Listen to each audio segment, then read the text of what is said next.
Okay, we are live. Welcome to Boston Basic Income. I'm Alex Howlett. And I'm Derek Van Gorder. Today's topic is Medlock Thought, quote unquote. James Medlock is a pseudonymous Twitter account. He likes to promote social democracy, strong labor unions, and what he calls tax positivity. For Medlock, tax positivity means embracing tax policies such as VAT that are often rejected by those on the left as too regressive. Meanwhile, his calm and confident approach to Twitter debate has won him the admiration of even some who disagree with his views. Medlock supports the idea of basic income, but he tends to view it as a redistributive welfare program. So we're going to explore what we think about his views and how that lines up with our views. For this week's reading, we have a recent Noah Smith interview with James Medlock that he posted on his Substack. I've been seeing Medlock around Twitter for maybe the past couple years. Last I checked, he only had a couple thousand followers, and now he's north of 40,000. So something about him is certainly catching on. So we're going to get into all of that. What do you think about James Medlock, Derek? Yeah, well, there's a lot I agree with him about, and I definitely appreciate his style of discourse and debate, and I think that's probably very helpful in terms of getting him the following that he has. He's in favor of basic income, but he usually refers to it under the umbrella term of universal programs. So I think like many supporters of UBI today, you can see that he's thinking about it as a part of the existing social safety net and as a piece of a sort of a larger idea of public goods that are universally distributed, if not redistributed. But I think that there's examples in his thinking of things where he hasn't. I don't think that he's really fully thought through the implications of basic income, of how that maybe changes how we might think about distribution versus redistribution. And that's evident in his general attitude towards taxes. Full disclosure, I'm not a subscriber to Medlock Thought. I would almost take the opposite tack, where I'm very much in favor of spending positivity, but I don't know if tax positivity is the right way to think about justifying something like a basic income. I think there's a lot to get into. I think we should probably start looking at the quotes. Yeah, I think we can all agree that some taxes are helpful and some taxes are not. And it kind of depends on the type of the tax and the amount of the tax and all of that kind of stuff. And if we're going to be realistic, I think it's also true that, there are some universal programs that make sense, that are good for society, and maybe some that aren't, or maybe sometimes being universal isn't what's optimal for society. So I wouldn't say that, I don't know that he supports blanket universal programs, everything, but he supports all the universal programs that you tend to hear talked about in political discourse, at least most of them anyway. So let's get into some quotes from the article. Let's get into first an introductory one, which is introducing the interview. Here we go.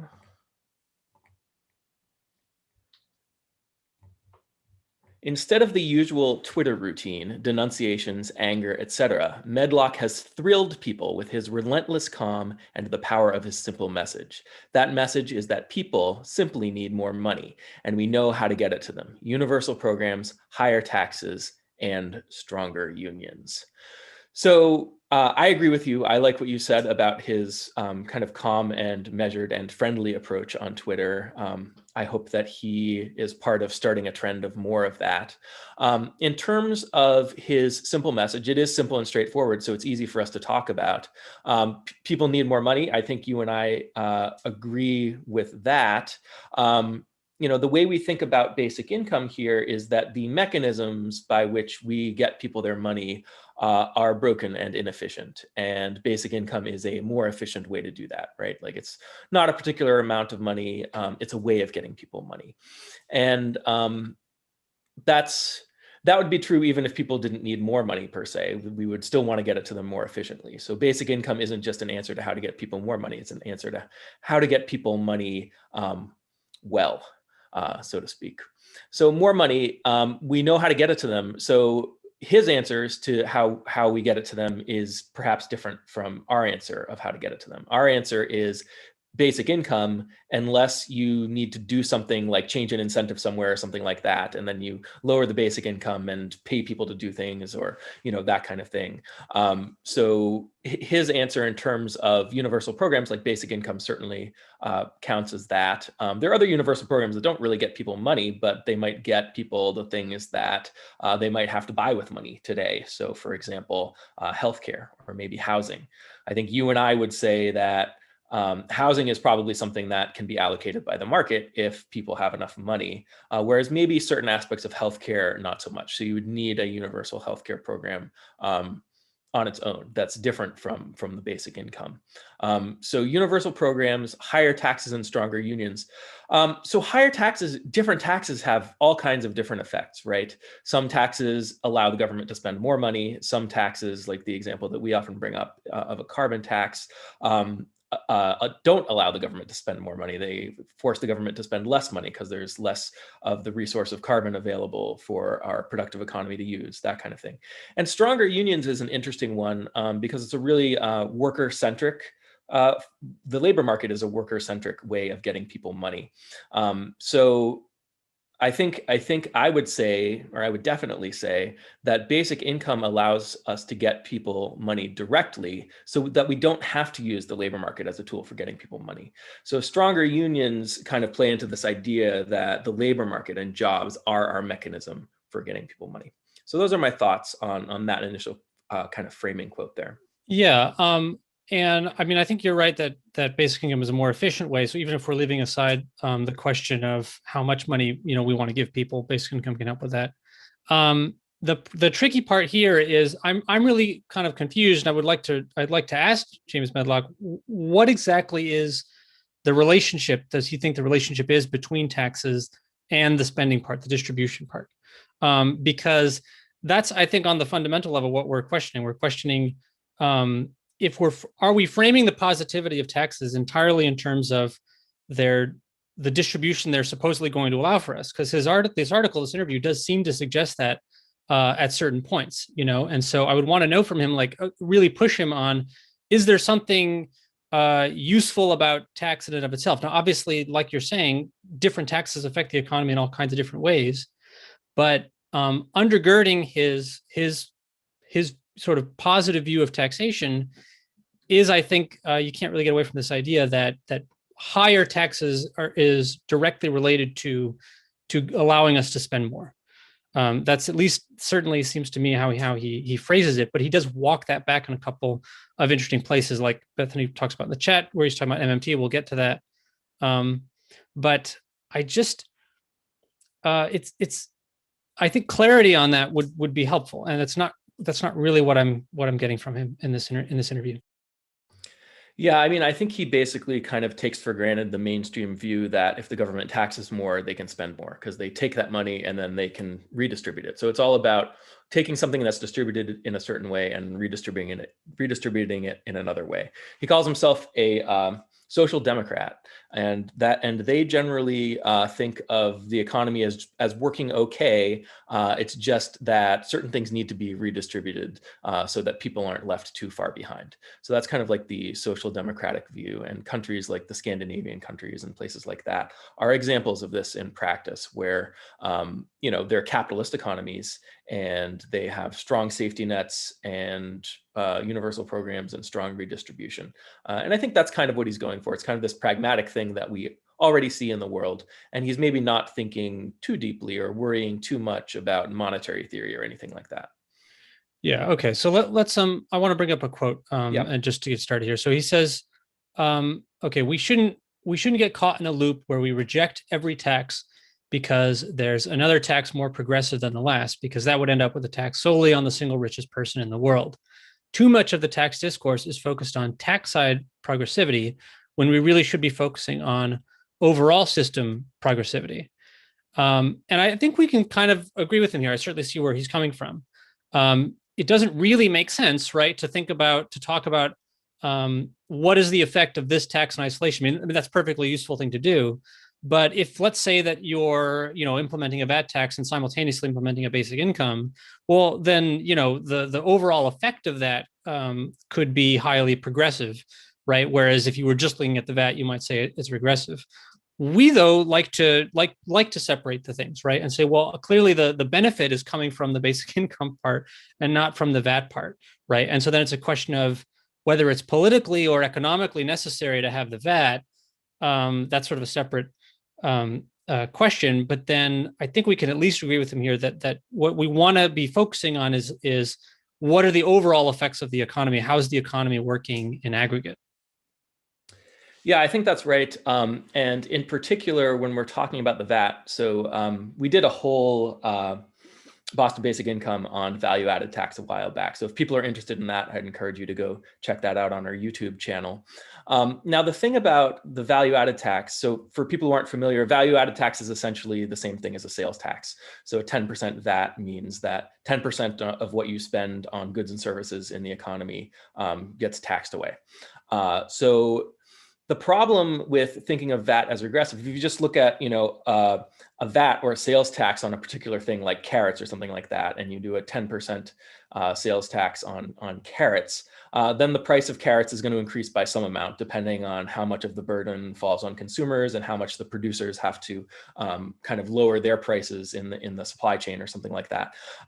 Now, when you have a sales tax at the level of the whole economy, you could argue that, oh, it just bumps up the entire price level or something like that. Whether that's true or not, I think depends on a lot of things, whether that will happen. But the important thing to keep in mind is that every price level is equivalent to every other price level. So when you're comparing the before VAT world and the after VAT world, you have two equivalent price levels. So the difference is not the price level. Both price levels are equivalent to each other. The difference is the wedge that's created between input prices and output prices. So the wedge that's created between kind of the factors of production and the prices of the consumer goods that come out the other end.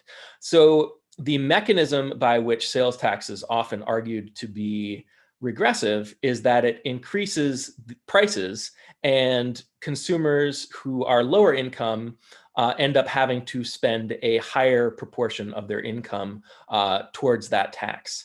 Now, at the level of the macroeconomy, that effect does not exist. It simply does not exist. There's no difference in prices in a VAT world versus a non-VAT world. So in order to understand, or in order to figure out whether it's regressive, you have to look at the input prices and where those wedges are. Which input prices are being driven down? Is it the price of labor?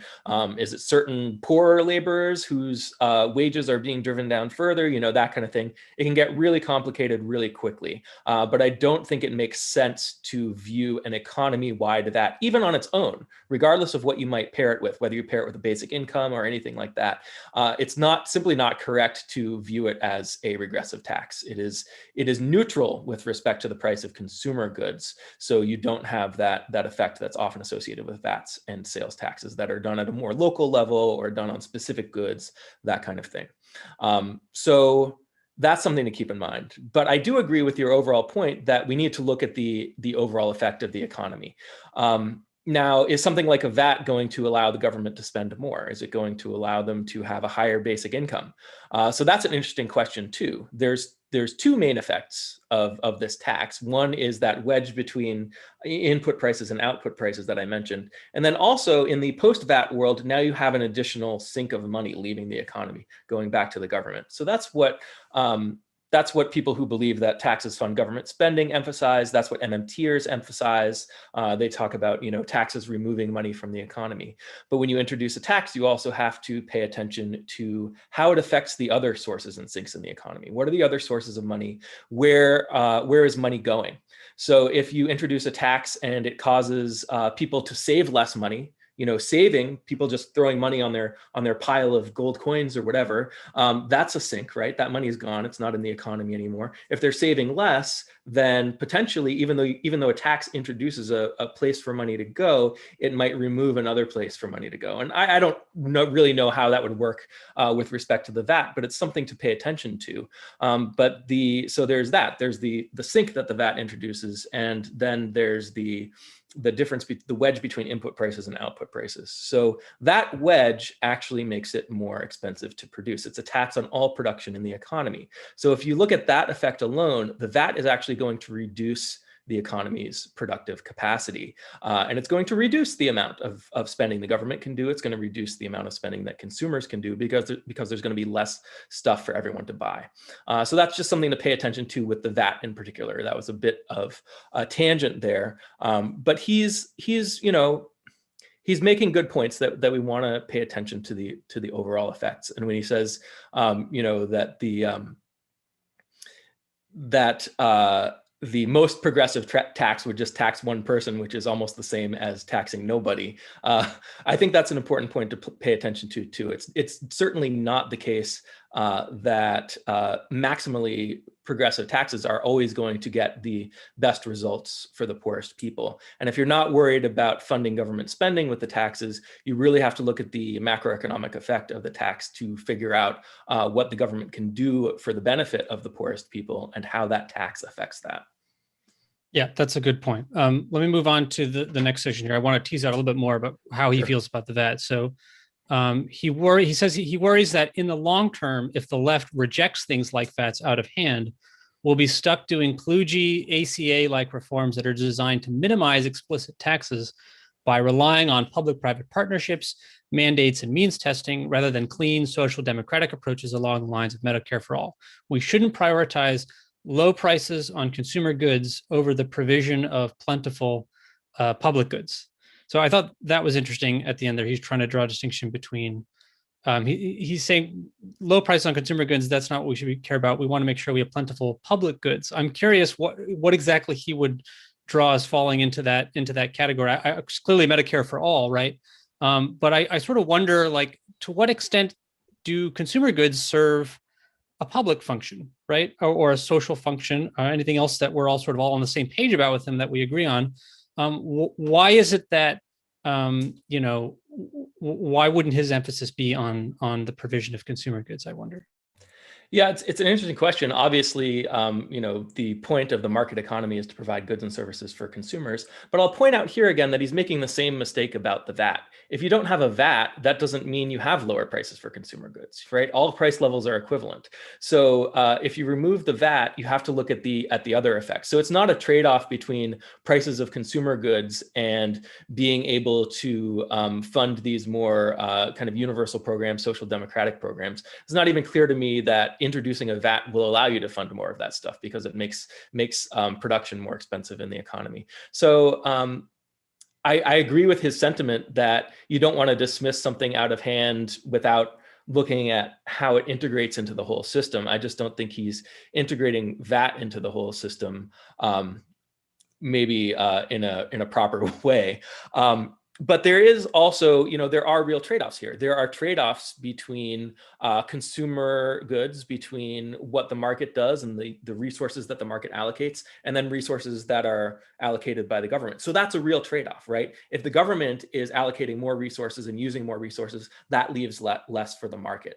And if you just interpret what he's saying in terms of that, he's basically saying it's okay for the market to give less to people if the government's giving more in a more efficient way. So then you can get into these trade-offs. When is it more efficient for the government to provide a particular good or service? When is it more efficient for the government to allocate a particular resource? And then you can have those conversations. But it's not a conversation about, how much tax revenue are we getting? Yeah, and I think to be charitable to him, I don't get the impression that he really feels that there's like a piggy bank of money and then that fills up and the tax fills that up and then the spending drains it. But he definitely seems to believe that the more tax that we levy, the more that we're able to sort of transfer resources from the private sector to the public sector, right? Or from private goods to public goods. To what extent is that true, do you think? Well, I'll frame it a different way, which is that it's definitely true that if we're using all our resources and the government wants to spend more, that means the private sector has to spend less. There's fewer resources available for the private sector. So it might not map onto tax revenue directly, but the intuition is right that there is a trade-off between private sector and public sector spending, at least. Yeah, okay. He also mentions in this paragraph how he's sort of concerned about rejecting taxes that some people might not say are ideal. He's worried about getting us towards programs that are designed to minimize explicit taxes. And I sort of, this is what I have the most difficulty with, because it's pretty clear to me from the perspective of basic income that the getting money to people and taxing money from people are opposites. And if we want people to have more money, whether that's in the form of unemployment benefits or basic income or any other kind of the things that people usually would file under redistribution, the tax is kind of it's the exact opposite of that. So, I mean, obviously, we don't want to maximize taxes, right? I mean, however useful we think taxes might be, we don't. I think it sort of makes sense to me that you would want to only tax sort of as much as you need to achieve this goal of more distribution for people, right? So, this is where I don't really get his basic worldview, where he's sort of saying these taxes are great and we should want more of them. I don't really understand his concern here. Yeah, and if you look at basic income itself, it's a negative tax. So if you are universally pro-tax and all taxes are good, then you would think that you would be anti-basic income. You would be pro a positive head tax, potentially, right? But I don't think he is. I don't think he's in general for all taxes. But I do think he notices something real in people's psychology or in people's politics, which is that they do reject taxes without looking at how they fit into the whole system.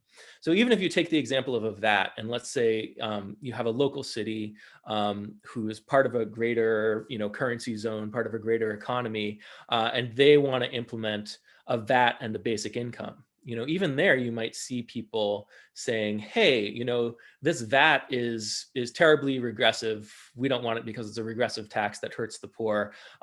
It's never worth having a regressive tax, even if you're going to do something good with it. But of course, the basic income is a negative head tax. And as we all know, a head tax is vastly more regressive than a VAT. And this is a context where, of course, because we're in a local economy, the VAT actually will increase consumer prices, right? Because the central bank is not trying to stabilize the price level for a particular city. So the interesting thing there is what you're doing is you are replacing an incredibly regressive tax, a head tax, with a less regressive tax. So you're moving from a more regressive setup to a less regressive setup. And I think a lot of people just don't see that. Even if they're thinking about the entire country's economy working this way, they still don't see that. So even if they think that the VAT has this effect that has this regressive effect at the level of the macroeconomy, they're still wrong. They're still wrong because the basic income is so progressive that if you're adding some VAT in order to get it, your net result is a more progressive system.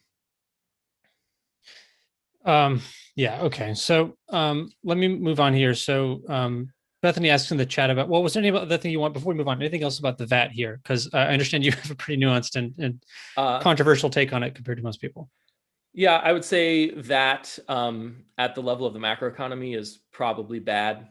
Maybe it can be part of a pack. If you want to implement basic income at the level of a city or something, it can be part of a package that helps do that or something like that. Now, it's complicated. Why is it that, as James points out here, that a lot of Europe has a VAT, the U.S. doesn't have one, so we're backwards in that sense? What do you think that these other social democratic economies are getting out of having the VAT in place?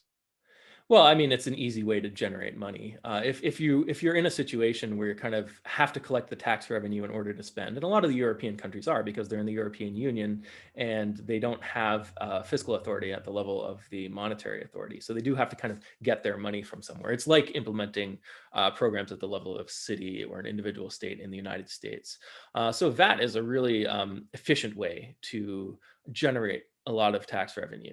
And just like with basic income, if what you're spending the money on has a more positive effect on the people you want to help than the VAT has a negative effect on the people you want to help, then it's worth it.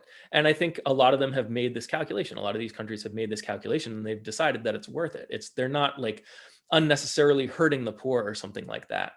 You could argue that maybe a different tax should have been used or something like that, but VAT is very clean, easy to implement, and easy to collect.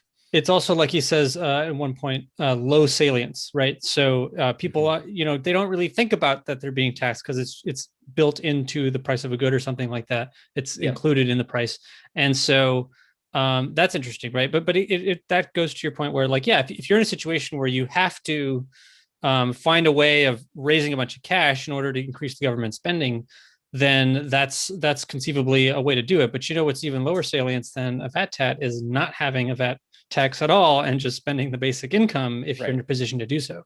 Yeah, that's right. And Bethany brings up in the chat, isn't the VAT also less distortionary in terms of incentives and more difficult to dodge? How much of a role does this play in its popularity? And yeah, I would say that's a big part of it. Yeah, when I say it's easy to collect, that includes the difficulty to dodge and the less distortionary. Yeah, so of course it has, it's a tax on all production, so it has some distortionary effect, but it's a lot simpler than something like a progressive income tax or something like that.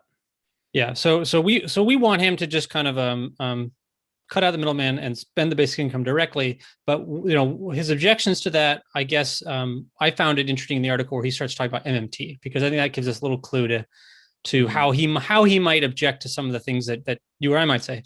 And so in this quote, he says, when Noah asks about MMT, James replies, "As I understand it, MMTers are mostly rephrasing what taxes are for, inflation control, not really whether or not we need them. I worry vulgar MMTism being pitched to the public would just encourage people to push for tax cuts rather than benefit increases." The Kelton article that he certainly makes the case that the rich should embrace MMT to avoid higher taxes on themselves. So I've been hearing this a lot.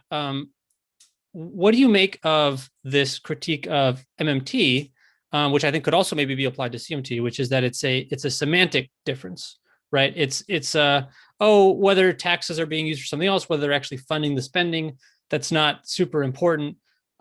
Is that what do you make of that? Is that a decent response or a decent critique of MMT? Yeah, well, I think MMT is fairly close to the mainstream in the sense that they view taxes as a way of kind of sucking up the economy's excess money. So they might describe it in a different order, like the government spends and then they tax the excess money away as necessary, whereas the mainstream economists might say the government taxes and then they use that money to spend. So in both cases, you have money being added to the economy through spending, and then money being removed from the economy to balance it out through taxes. So MMT and kind of the orthodox economics agree on that point.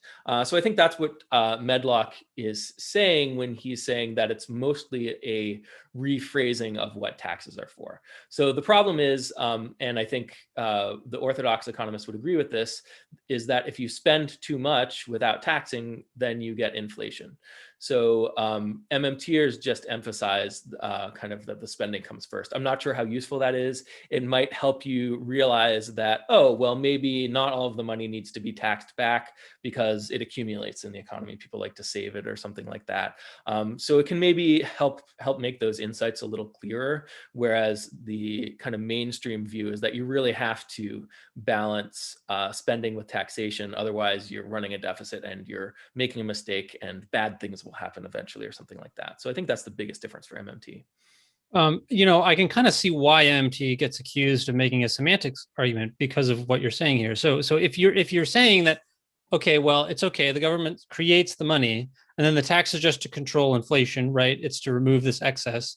Then the conventional economists, who would include, I think, maybe someone kind of like with Medlock's view, would sort of say, well, that we already accept that, right? There's a certain amount of deficit spending. That's no big deal, right? So why do we need this other view? Why don't we just keep talking about it the way we've been talking about it? And from that, if it hinges on that argument, then I can kind of get that critique, right? But if we're saying, well, no, taxes aren't even, that's not even how we control inflation either. They have other effects. And they're sort of on the sideline of the economy, but they're not really to do with how we manage the creation of money in the economy and spending and the flow and all that stuff. Then suddenly it does become really useful to say, no, sorry, the taxes aren't actually helping you spend more at all. What's helping you spend more is goods getting produced, which is all the private sector production that we're sort of talking about transferring goods away from. That's what's creating the goods that the spending claims. And the tax doesn't, magically create more resources, right? That to me is pretty dramatic. And I guess that's why I would just I'd love to hear people push Mr. Medlock on this point and really try to figure out, okay, where does he really come down on this question of like where the money comes from and how it actually gets resources.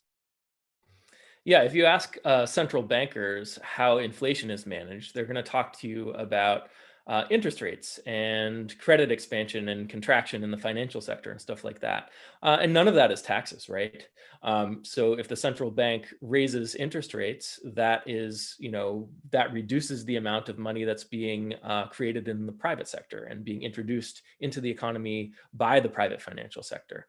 And unfortunately, MMT kind of diminishes the role of central banks. They essentially say that central banks should do nothing. They should hold interest rates permanently at zero, and all of this should be managed via taxes. And in doing so, they bring themselves closer to the orthodoxy, which really is when they think about taxes, they want to make taxing and spending balance with each other, if not perfectly, then pretty close, that kind of thing. So in terms of what Medlock thinks about it, I mean, he's not thinking about CMT, right? We say the central bank is great. They know how to do monetary policy. If the government spends too much money into the economy, the Fed has plenty of room to tighten monetary policy and raise interest rates and rein in the financial sector. And that can be a good thing because maybe the financial sector is a little too bloated or overstimulated. I don't know. It would be interesting to get his thoughts on that way of thinking about it, that, the money is flowing through the economy. It has to have a source. What is its source going to be? If it's not basic income, then what is it? For him, basic income is just a redistribution of what's already out there because you're pairing a tax with the spending. But for us, it's the source of the economy's money. It's the source of money in the private sector, in the market economy. Yeah, okay. So let me, there's a few quotes here that are related to this point, and I'll just read through them. So he says, in trying to walk back his position, in trying to show this compromise middle road he has between MMT and the conventional view, he says, I'd like to see public spending increase by 10 to 15% of GDP. I buy J.W. Mason's case that we could do approximately 3% of GDP in deficit spending to fund big green investments without worrying about it. But for full social democracy, I just don't think there's a way of getting around taxes. We need a big transfer of real resources from private consumption to public consumption. And I think that quote's interesting for a number of reasons. One, I don't see a lot of carefulness really about trying to figure out where the limits are, right? And how do we calculate, well, how much spending is appropriate? So 10 to 15%, what does that mean? 16%? No good, right? What do? We then reel back our spending. I'm not really sure how conventional economists go about thinking about this question. And I didn't get from this interview how James thinks about it. And then at the end where he says that we need a big transfer of real resources from private consumption to public consumption. That I think is very interesting when you add in basic income into the mix, right? What is basic income? Is it private consumption or public consumption? Because it's public consumption in the sense it's sort of public sector spending if the government's paying it out, right? And goes collectively to everybody. It's members of the public, but they're buying with the money that they get from the government. They're buying goods that are produced by private companies for profit. And, so they spend the money at a store the way you normally would with private consumption, and the stores make profit and produce goods in the way that normally happens under private consumption. So I think this distinction here, I think this is important for not just James Medlock, but for a lot of people that are taking the social democrat view. But I think it's really problematic because then you don't really know where to sort something like basic income. And you're still thinking about, okay, well, in order to get more of this public consumption, we have to take the resources away from the private sector. But the private sector resources are what's being consumed. There's no way around that, right? When it comes to basic income or other cash benefits. So I'm curious to your thoughts on these words. I find myself not using this private public distinction in quite the same way anymore. I don't know. What do you think of this quote? Yeah. So for the first part, the question is, where is he getting these numbers, right? In order to really put numbers out there, you have to kind of have a model, some kind of econometric model that tells you things and calculates things. And I don't know if you can really do that. Like, how much more in total volume public spending do we need?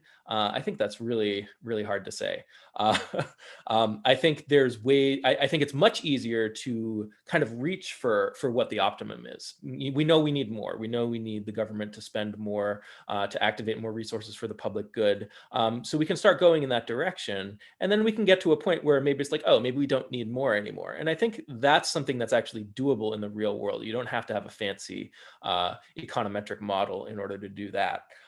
In terms of the public versus private distinction, it's always both, right? So basic income, as you said, is the perfect example of this. The basic income is public spending that goes to consumers so they can spend in the private market economy. So the market economy is funded by the government. It's a hybrid system. So in terms of what the government should be spending on, well, there are resources that they want to activate directly, and then there are resources that they might decide are more efficiently allocated by the market. And for the first category, they do programs like universal healthcare, things like that. And then for the second thing, they say, okay, basic income is what handles that part of it. Again, I don't think Medlock is thinking about basic income in this way. He's thinking that the capitalist system basically works, but we need measures in place to ensure that the people who get left behind by capitalism don't suffer too much, that kind of thing. Yeah, but he's not really thinking about that. Even in the case where you were spending for literal public goods, healthcare, or something else like that, something that the government's provisioning, that spending too is related. It's buying goods from the private sector, and like you say, it's a hybrid system. So I'm sure he understands at least some of that on a technical level. I guess he's not ready to think past that framing. He does say that, he says here he doesn't think there's any way of getting around taxes. And he says below, is telling people, actually, when we tax you, we're not using that money to fund popular spending. We're destroying that money and we're funding spending out of nothing. Is that a good way to get people on board? He says, I'm skeptical. We can push for more aggressive monetary and fiscal policy without playing word games. In fact, I think it's easier to do that directly rather than get caught up in battles about semantics. But I mean, this gets back to my point before, where I worry that the semantic, like, it's more than just semantics, right? That's sort of what we're saying, is that if you really believe that increasing the taxes is allowing the government to spend more, you're going to get caught in, you're not going to be spending either for public goods or for private consumption through basic income or any other way. You're not going to be getting the economy at its full potential because you're not taxing with reference to real production. So I guess I kind of worry that with this Twitter personality he's created for himself, where he's the positive tax guy, I don't know if he'll be able to kind of walk down from that hill. I mean, he's pretty strongly in that direction. So I don't know. Yeah, I guess I just don't know how to untangle this knot, to be honest. Yeah, I think when you're thinking about how taxes affect the economy, you can treat the government as a black box. You don't necessarily know what its balance sheet is. You don't know what its policies are, what its politics are. All you need to know is that it's a black box that's spitting out money. That's the spending, and it's spitting it out in this various pattern that's distributed in a certain way. And then it's sucking up money. That's the taxation, and it's doing that according to certain rules. And then you can ask, without knowing anything about the internals of how the government works, you can ask, well, what is the optimal pattern? What are the optimal rules of spending and taxation for getting the private sector economy, or getting the whole economy into the best state? So that includes, government spending on public programs, infrastructure, roads and bridges, healthcare, all of that, right? So what is the optimal pattern? And then you don't have to think about, okay, what are these various technicalities and procedures that are going on inside the black box? You can design what you want the economy to look like. And then when you're figuring out how you want the economy to function, or when you figure out how you want the economy to function, you can decide how you want the government to function. And then you can go into the black box and you can design its internals to be compatible with the most prosperous economy that you already kind of designed in your thought experiment. Austin asks, is the central bank inside this black box or outside? The central bank is inside the black box. Yeah. It's effectively a part of the government. It's part of how we're managing the economy. Above him, Austin said that he agrees with what I'm saying, but he wants to keep in mind that the role of the government in the supply of goods, indirectly roads that products are delivered, and in some cases directly, like public transport or a government-owned power company. And I think we all agree with that. I mean, there's clearly a role for public works and government spending, but there's a lot of confusion, I think, when people are trying to conceptualize the trade-off between the private and the public sector, because there is a trade-off, and I think people miss the important public function of the private sector. And if you had to ask me today, what are we undershooting the most, right? I think we're actually underperforming, surprisingly, to some people's view. We're undershooting the private sector's capability. We could have much less poverty and underconsumption among the general population in markets for every person. And there's lots of things I'd like the government to do too, but I think we're not in a position to really judge what those things are until we've solved the basic stuff, the step one, the poverty problem. Yeah, I mean, I think we're undershooting on both counts, and both the government and the private sector are incredibly inefficient, right? And part of that is just the economic policies we have in place, where we use economic policy to kind of overstimulate the financial sector. That creates instability, and it also creates jobs. We use the labor market to push money to consumers, and that means people are doing unnecessary work, and then some people get left behind. The poverty problem, yeah, I mean, I would say that poverty is, by and large, a side effect of the fact that the way we get people their money is broken. So there are a lot of problems that are caused by our mechanisms of distributing money being really inefficient. And you fix all of those problems at once with a basic income, right? Now, once you have, and I agree that you don't need to wait for the government to do anything or to institute universal health care or anything like that in order to get a basic income in place.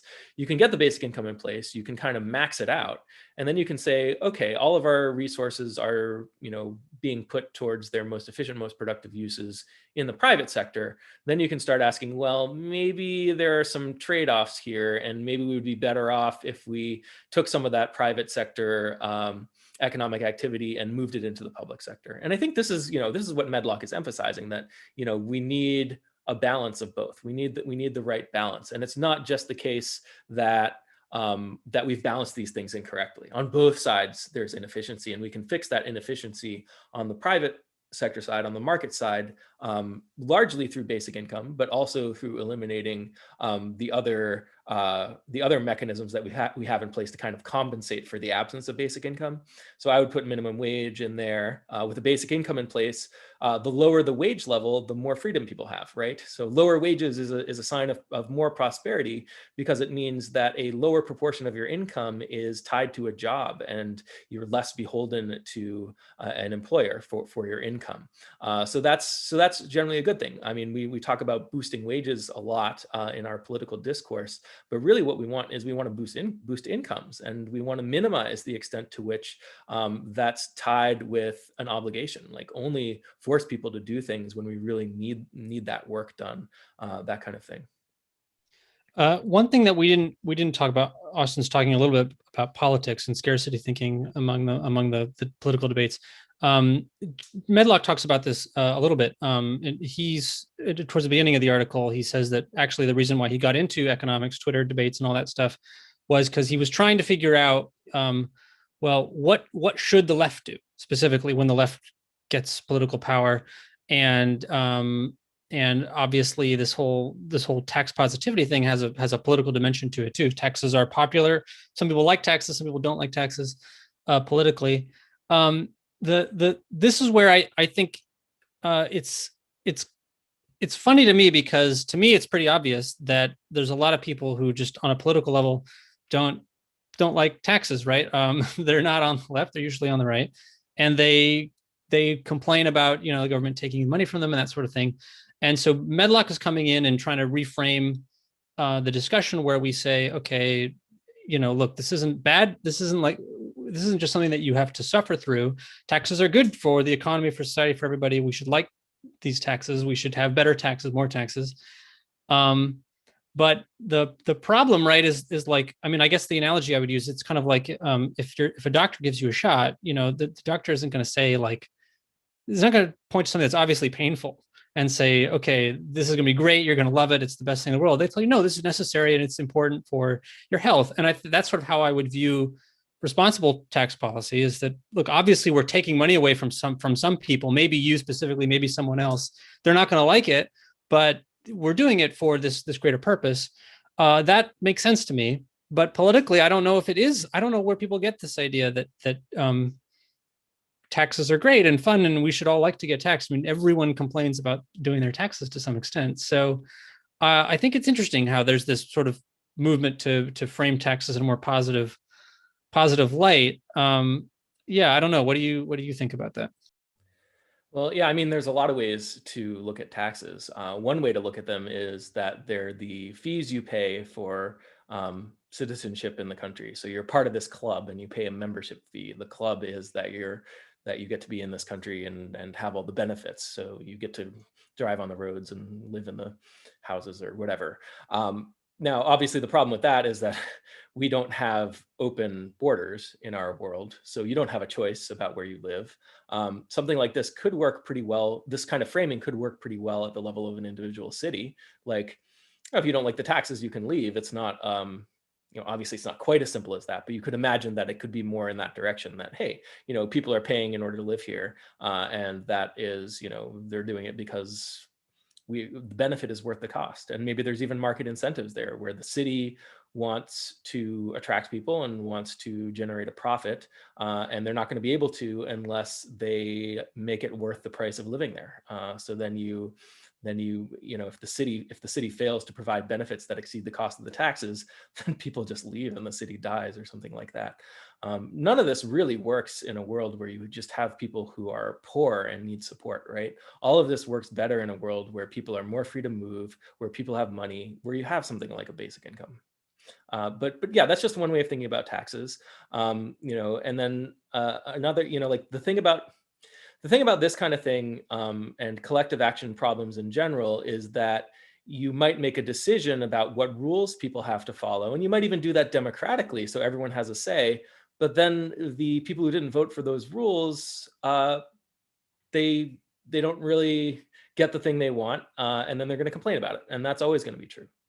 And when we talk about taxes, people who are very kind of libertarian anti-tax, they look at a lot of different ways that taxes, a lot of different things, and kind of frame them as taxes. So, if there's inflation, then that's a tax on people who save money, or if there's any kind of anything, I don't know. There's so you can kind of approach that, and you can say, well. Yeah, there might be some taxes that are higher sometimes.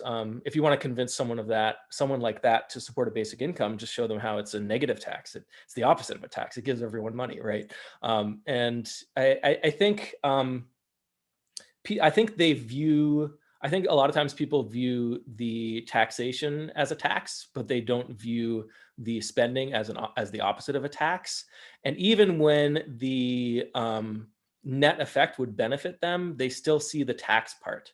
Or maybe they imagine themselves as a temporarily embarrassed rich person. So even though the taxes don't affect them right now, maybe the burden would shift against them as they accumulate their wealth or something like that. And they don't want that American dream taken away from them, that kind of thing. It's a tough thing with people's psychology, and especially the politics reinforcing it. But I think if you have a basic income in place, that I think when people aren't as worried about ending up in kind of a situation where they're poor and the things they need are, maybe not very available to them, if they're not precarious in that way, they might become more open-minded to thinking about things a little bit differently. It's kind of a bootstrap operation, right? Like, how do you convince people that we should have a UBI? And then, you got to have a UBI, and then everyone will see how great it is, right? Yeah, well, I mean, but I think one way probably not to get there is to try to convince everybody that tax is something it's not. That tax is a pleasant thing and a good thing. I mean, I think that can only really be true if you're imagining that there's other people who aren't you or the person you're talking with, the person you're trying to convince, right, politically or economically. it's not positive for them if they're Yeah. being taxed. I think there are a lot of people on the left who do view some forms of taxation as positive, taking money from the rich, in order to support the poor better, that kind of thing. Like, it's not like this out there idea that nobody can get behind. And I think what James Medlock is trying to do is he's trying to, for the people who are already generally on board with some kinds of taxes, he's trying to expand that. He's trying to say, like, okay, you want a progressive income tax, that's great. There are these other taxes that can work great too, and you've dismissed them because along this particular dimension, they are not compatible, or they're not as far in the direction of where you want things to be. So that's kind of, that's his target audience. It's not, the libertarians. It's not just the anti-tax people. It's the people who understand that, or who believe that taxes are an important part of our society. And he just wants them to have an open mind for expanding what that framework can be. Which is good, because we never know where some new form of policy, some new tax policy might have beneficial effects that we weren't considering before. Neil says in the chat, he takes a little bit of an issue with something he said. He says that the government does things that do not fall into your basic analysis, military, roads, etc. So there is a transfer from the private sector to the public sector. You can think of a tax as allowing the total economic value be transferred from private to public. So we just talked a lot about how there is a trade-off, right, between private resource use and public resource use. But I don't think we'd agree that the tax really transfers, that's the I know that James Medlock believes that, for example. But yeah, well, I would say it depends on the tax. Certainly, military, roads, et cetera, fall into our analysis of sometimes it's more efficient or more effective for the government to allocate resources. And, we shouldn't expect everyone to just kind of form their own military, and that would probably not be something we would want anyway. And we wouldn't want people to kind of build their own roads, that kind of thing. These are things that are more efficiently centralized and provided by the government. So the government needs to use resources in that way. In terms of taxes moving resources from the private sector to the public sector, like I just said, it depends, right? Does a VAT do that, for example? Well, a VAT makes it more expensive for the private sector to produce. So perhaps that frees up resources for the public sector, but also the public sector, the government participates in the market like everyone else. So if they're buying things from the private sector, it's not clear to me that the VAT would help transfer resources to the public sector. A carbon tax certainly would not. A carbon tax just reduces the use of a particular resource. It's like a VAT, except just for carbon, right? It reduces the use of or the things that cause carbon emissions, right? So it's not. So there are, perhaps taxes that free up resources for the government to use, but it's not one-to-one, dollar for dollar. So taxes can be used in that way if there's some resource that the government wants to use more of. Let's say maybe the government wants to do more carbon emitting activities in their projects, then the carbon tax, I guess, could be used to kind of free up that space. So the overall level of emissions is unchanged or something like that. But again, it's not one-to-one, dollar for dollar. Yeah, and I would emphasize that transfer that you're thinking about, I mean, that occurs when the government spends, when it claims resources away from the private sector, right? And so the classic example of the government diverting resources away from the private sector and to the public sector would be just the government spending a lot more money. And then in response to that, either a central bank or a basic income authority, they're gonna tighten monetary policy, or they're going to reduce basic income. And that's a pretty obvious and clear example of the government spending more, it's claiming more stuff, and simultaneously the private sector has less of it. It's claiming fewer resources. And notice how there's no tax in that story, and that's the primary way, well, the normal way it should get done. There is a tax in that story. So when you reduce the basic income, that is equivalent to increasing the head tax. So, sure. So there is a tax in that story. Yeah. That's true. Would you say that applies though with the monetary policy example? Let's say we don't have a basic income and we're expecting everyone to get money through the labor market. When the central bank adjusts rates and just reduces the flow of private sector money, is that like a tax? I think the analogy is harder to draw there. It's more like just a shrinking of the private financial sector. But I think it's an important distinction to draw, because the basic income that's only true. It only functions that way if you had it up there high enough and you were actually at the limits so that the government spending drove it down. If you weren't, then nothing happens. There is no tax effect, right? There's no basic income reduction. Yeah, sure. So yeah, we can imagine in today's world, if we introduced basic income, maybe all you have to do is a little bit of monetary tightening, raising interest rates, and then you're done. If you imagine a world in which perhaps the central bank is not charged with price stability, they're not responsible for maintaining a stable price level. Instead, they're responsible for maintaining a stable private financial sector, and they're getting interest rates where they want them for financial sector stability.